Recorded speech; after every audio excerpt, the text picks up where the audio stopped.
Okay. Well, that was fun. How about we talk to Michelle in Rochester?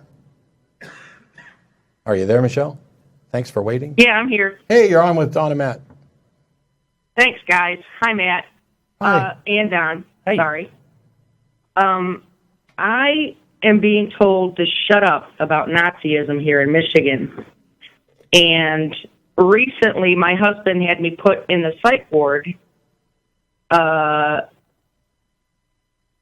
the behest of Rochester Hills and Troy Police here in Michigan, because I walked into the Rochester Hills Police Department and asked for a complaint form after finding out that the FBI released a report saying that we have KKK members on the police forces.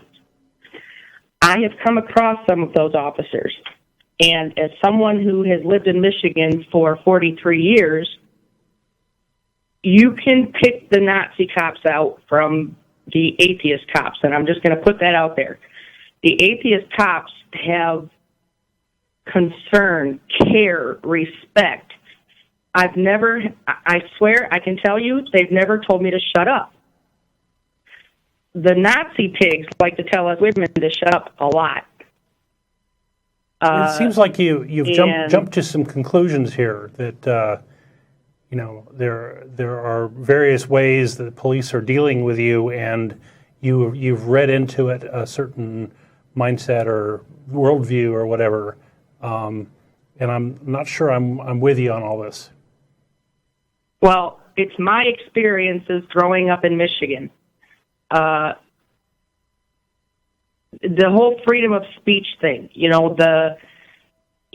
watching Trump get elected after being after being exposed as a pussy grabber, and being in court right now charged with raping a 13-year-old girl years ago, and all of this stuff that's happening. And yeah, there's a lot going on that's upsetting to a lot of people, right? Well, a lot of people are not aware of the Michigan militia and how big it is. I was getting ready to join it last year, and I was still a Christian. I've only been an atheist for a year. I think I've said that before on the show. I was fully prepared to join the Michigan militia until I found out that they are housing convicted child sex offenders. So we're getting pretty far off the topic of atheism. No, we're not. The Michigan militia are Nazis. Michigan is 2% what the hell does black on purpose. So Don's right. We're getting far afield from the topic of atheism and saying, no, we're not. Well, wait, because this whole thing with Trump and hearing rumors about us going to war with Iran and other countries, I know from hearing it myself that if we go to war and our soldiers are deployed, the Michigan militia is coming after us. That includes atheists. That includes gays, blacks. How do you know this? How do you know this? I've grown up with them, Matt. I was born and raised to be a Nazi. My father is a Nazi. Oh, okay. I don't know how else to say this. What you do is you actually present evidence, not personal testimony. How? That's not my problem. If you're can trying, you guide me to somewhere that tell me how to get that evidence? I don't know, because I don't know. Okay, so there is a Michigan militia. There's certainly racism everywhere. I know that there have been problems with KKK in Rochester. I don't know how you can instantly identify which cop is a KKK, and why, when you said you said you can tell which ones are KKK and which ones are atheists, because that's not a true dichotomy. I'm not sure how you're telling any of this. Nazism is a completely different thing altogether. What it has to do with atheism. I get your frustration with what you think is the case, but now you're talking about rumors of war with Iran, and if our soldiers leave, then the Michigan militia is going to take over. My bullshit detector is going crazy right now, and something other than this is my experience. Sorry? I went to Irons, Michigan, where our militia is located. Okay. As I was among the members of the militia there. That's where they live. Okay. They are literally geeking in their pants about the thought of war. They want to bring this on. Even Pat Robertson said Trump is bringing about pretty much Bible prophecy for Armageddon. They say that for every president, for every year, for every war, for every famine, for every earthquake. We've heard it a million times. Paul Ryan also said that he will never let Democrats back in office again. He's Well, going to do Paul everything Ryan he can isn't to stop God or the electorate. See, I'm saying the evidence is adding up for me. Okay. In my it's head, not for me. This is what I'm seeing. It's not adding up for me. What this appears to be, with all due respect, is conspiracy thinking of, oh my gosh, I heard this and I heard this, and now it's all starting to make sense. Paul Ryan can't stop, I'm never going to let another Democrat in. Well, that's what every Republican has wanted, but that's not necessarily going to be the case. What about Betsy DeVos being from Holland and their history of Freemasonry? I've lived this. Okay. That sealed the deal. We're done. We're done. Betsy DeVos is, and we can actually talk about this, horribly unqualified for the position, but that seems to be the Bought her way in, current trend. I don't care if she's from Holland or not. I don't care if she has a history of Freemasonry. By the way, Freemasonry, perfectly legal. Now, and by the way, this will give you something. When I produced Magic at the Capitol, we used the theater at the Freemason building over there. Oh, no. I'm in league with the Freemasons. You can take that as why I dismissed and hung up the call. The fact is, if you read like the Freemason statement there, it's almost entirely secular and has values that I generally agree with right down the line, except for the little God thing at the end. It is less repulsive than any God religion type thing I've ever seen. Pretty tame stuff, right? But, this Bilderberger, Illuminati, Freemason, stop listening to Alex Jones. I've never met the man. I don't think he actually wants to have a conversation with me. I'm not going to, sit here and pay all that much attention to him, but stop listening to Alex Jones. Stop listening to the conspiracy theorists who are doomsayers. And instead, if in fact there's a real threat, and you have good reason to think that there's a real threat in your area, do something besides calling a public access show several thousand miles away. I can't do anything about it. All the information that I have shows that the Michigan militia is in decline. That was almost non-existent by 2000, that there was a resurgence and then a further decline after that. But I'm not scared of the Michigan militia. I'm just not. Because first of all, if our soldiers go to war, it doesn't mean that everything in the United States is undefended and now the Michigan militia can march in and take over.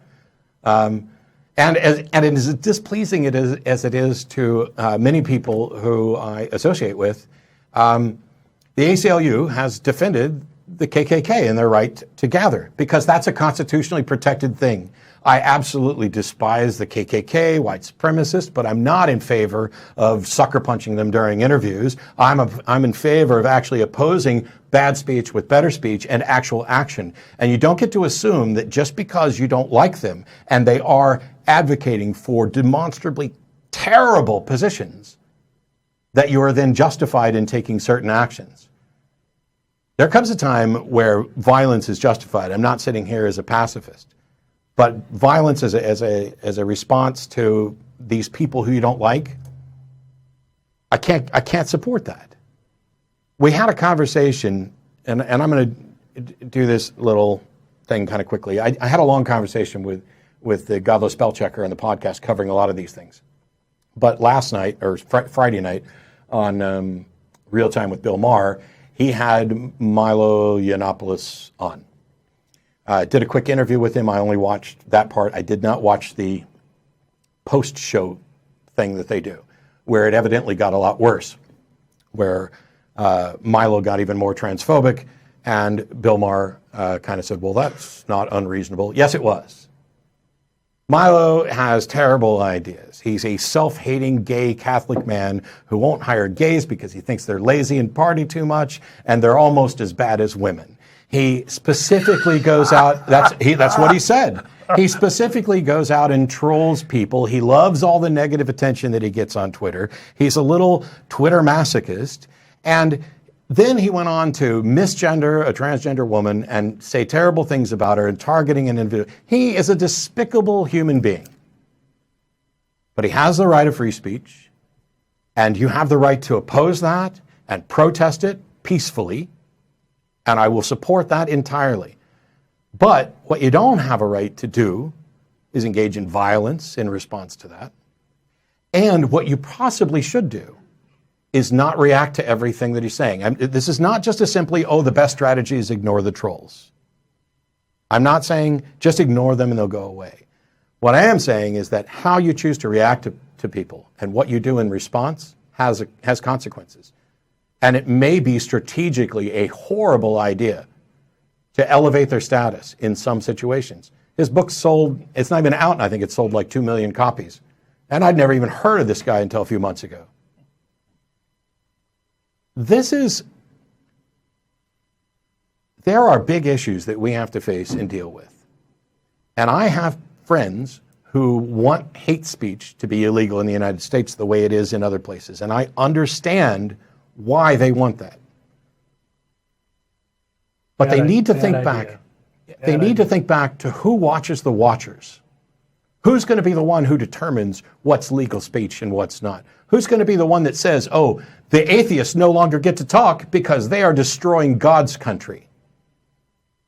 The free speech laws that protect us, that allow us to do this show, are the same thing that allows despicable KKK members and Breitbart bloggers to say terrible stuff. And in my view, and this is for me personally, the best thing we can do is expose their hatred and expose them as ridiculous and expose them as not actually representing a significant portion of the population, if in fact they're not. To combat those bad ideas with better ideas. To when they go low, we go high. How come everybody loved it? When they go low, we go high, right up until, Anacha got punched in the face on TV. Oh, that was so funny. Well, okay.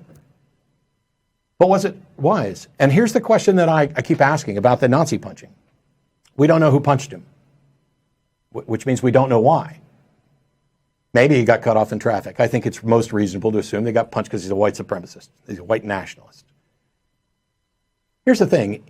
If you're that guy and you know you're going to be doing a TV interview, would it be a good strategic move to pay somebody to come punch you? I think it would.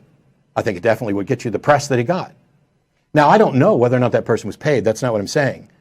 What I'm saying is, if it would have been good strategy for him to pay somebody, then it was bad strategy for somebody to do it for free. You lost the moral high ground. And I'm not suggesting, just don't do anything about it. Just let I understand. I get it. Never again. But we can be smarter and better about it. And I can agree with you on what the problem is and disagree on what the best solution is, and it doesn't make me a Nazi sympathizer. I can agree with you on the problem and agree that violence is warranted, but not agree at what point violence is warranted, and it doesn't make me a supporter of Nazism. And I find that there are people who I respect and are friends with who are using that line of reasoning. If you don't agree with me about that I should punch a Nazi on the street, you are a Nazi supporter. No, you are being emotional and irrational and not making a good strategic argument from my perspective. I didn't mean to do that rant, but yeah, there we are. Well, there's a lot of frustration right now. The world is in many ways upside down. I wake up, for years I complained about, I believed in Christianity, and now I find myself waking up every day in a world where 70% of the people believe something that just seems obviously not reasonable to me.